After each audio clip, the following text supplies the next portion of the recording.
السلام علیکم ورحمۃ اللہ وبرکاتہ. حامدا ومصلیا اما بعد.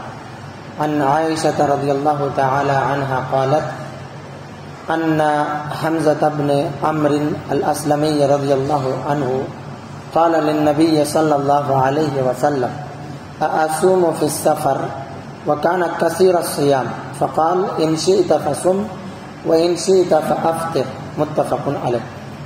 رخصت الصوم، روزے میں رخصت کے مسائل، یعنی روزے کے اندر روزے کی حالت میں کیا کیا چھوٹ ہے، کیا کیا آسانی اللہ تبارک و تعالیٰ نے دی ہے، اس سلسلے میں یہ بیان.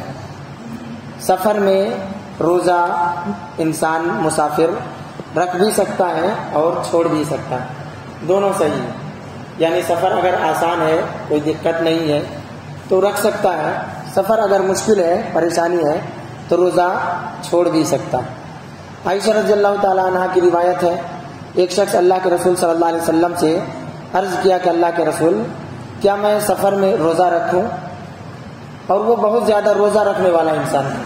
آپ صلی اللہ علیہ وسلم نے فرمایا، اگر تم چاہو تو روزہ رکھو یا چاہو تو روزہ نہ رکھو. یعنی سفر کو دیکھتے ہوئے، کیونکہ اللہ تبارک و تعالیٰ نے بھی مسافروں کو رخصت دی ہے کہ اگر سفر میں ہے تو رمضان کے مہینے میں آپ روزہ نہ رکھیں بلکہ دوسرے مہینے میں جا کر کے ان روزوں کو پورا کریں. اسی طریقے سے ایک دوسری روایت ہے جس کے اندر ابو سعید خدری کہتے ہیں، ہم نے اللہ کے رسول صلی اللہ علیہ وسلم کے ساتھ ایک سفر کیا، یعنی غزوے میں گئے، جہاد میں گئے. کب؟ رمضان کی 16 تاریخ کو. پھر ہم میں سے کچھ لوگ روزہ دار تھے اور کچھ لوگ روزہ دار نہیں تھے. یعنی سفر میں کچھ لوگوں نے روزہ رکھا تھا، کچھ لوگوں نے روزہ نہیں رکھا تھا. پھر کسی نے کسی کو کچھ نہیں کہا، یعنی روزے دار نے بغیر روزے والوں کو کچھ نہیں کہا، اور جو روزہ نہیں تھے انہوں نے روزہ دار سے بھی کچھ نہیں کہا، جبکہ نبی صلی اللہ علیہ وسلم بھی موجود تھے. اس کا مطلب یہ ہے کہ سفر میں رخصت ہے، جائز ہے. اگر انسان کے لیے آسانی ہے تو وہ روزہ رکھے، آسانی نہیں ہے تو وہ روزہ نہ رکھے.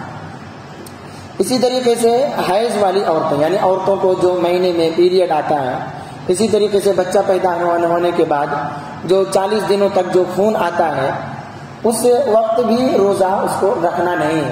اس میں کوئی اختیار نہیں ہے کہ روزہ رکھے تو رکھے، نہیں رکھے تو نہیں رکھے. نہیں، اس حالت میں اس کو روزہ نہیں رکھنا ہے، بلکہ رمضان کا مہینہ گزر جائے، پھر اس کی عدت ختم ہو جائے، تب جا کر کے وہ روزہ رکھ سکتی. اسی طریقے سے وہ عورتیں جس کا بچہ چھوٹا ہے، دودھ پلانے والی ہیں، یا وہ عورتیں جو حمل سے یعنی پریگننٹ ہیں، تو ایسی حالت میں بھی اس کے لیے رخصت ہے. رمضان کے مہینے میں وہ روزہ نہیں رکھیں گی، جب حالت صحیح ہو جائے گی تب جا کر کے وہ روزہ رکھ سکتی. اس سلسلے میں ابو الزناد رحمہ اللہ کہتے ہیں کہ مسنون اور شرعی احکام، یعنی شریعت کے جو احکام ہیں وہ ہمارے عقل سے نہیں چلتے، بلکہ اللہ کا جو حکم ہے اس حکم پر ہمیں عمل کرنا پڑے گا، چاہے بات سمجھ میں آئے یا نہ سمجھ میں آئے. اور اس سلسلے میں مثال یہ پیش کرتے ہیں کہ روزہ دار یعنی حیض والی عورتیں حیض کی حالت میں روزہ تو نہیں رکھیں گی لیکن بعد میں رکھیں گی. لیکن نماز کا تعلق ایسا نہیں ہے، نماز کا مسئلہ نہیں ایسا کہ وہ نماز بعد میں پڑھے گی جو نماز چھوٹ گئی ہے، نہیں، بلکہ نماز نہیں پڑھیں گی بلکہ روزہ رکھیں گی جو روزہ چھوٹ گیا.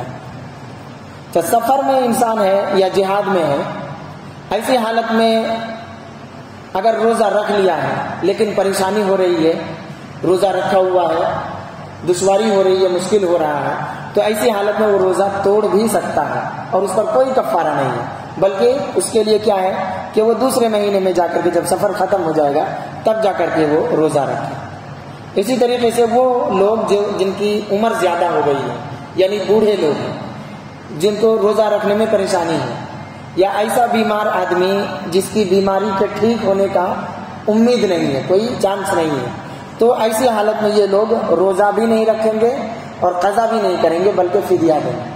یعنی وہ بوڑھا آدمی جس کو پریشانی ہو رہی ہے روزہ رکھنے میں، یا وہ بیمار آدمی جس کی بیماری کے ٹھیک ہونے کا چانس نہیں ہے، یعنی اس کی بیماری اب ٹھیک نہیں ہوگی، تو ایسی حالت میں انسان جو ہے فدیہ دے گا، روزہ نہیں رکھے گا اور کوئی کفارہ بھی نہیں. اس سلسلے میں ایک اور بات بھی ہے کہ اگر آدمی بہت بوڑھا ہو چکا ہے، روزہ نہیں رکھ سکتا ہے اور فدیہ بھی نہیں دے سکتا کیونکہ وہ غریب ہے، تو ایسی حالت میں اس کے اوپر کچھ بھی نہیں، یعنی نہ تو روزہ ہے اور نہ ہی فدیہ ہے. تو یہ کچھ حالتیں تھیں جن حالتوں کے اندر اللہ تبارک و تعالیٰ نے ہم تمام لوگوں کو رخصت دی ہے. دین کا مسئلہ آسان ہے. انسان کی جتنی طاقت ہو اپنی طاقت کے حساب سے اللہ رب العالمین کے احکامات پر عمل کرے. اللہ تعالیٰ سے دعا ہے اللہ تعالیٰ ہمیں ان باتوں کو صحیح سے یاد رکھنے کی توفیق عطا فرمائے. رمضان کا پورا مہینہ سکون، اطمینان، عافیت اور صحت کے ساتھ اللہ تعالیٰ ہمیں گزارنے کی توفیق عطا فرمائے. آمین. وآخر دعوانا الحمدللہ رب العالمین. سبحانک اللہم و بحمدک، اشہد ان لا الہ الا انت، استغفرک و اتوب الیک. السلام علیکم و رحمۃ اللہ وبرکاتہ.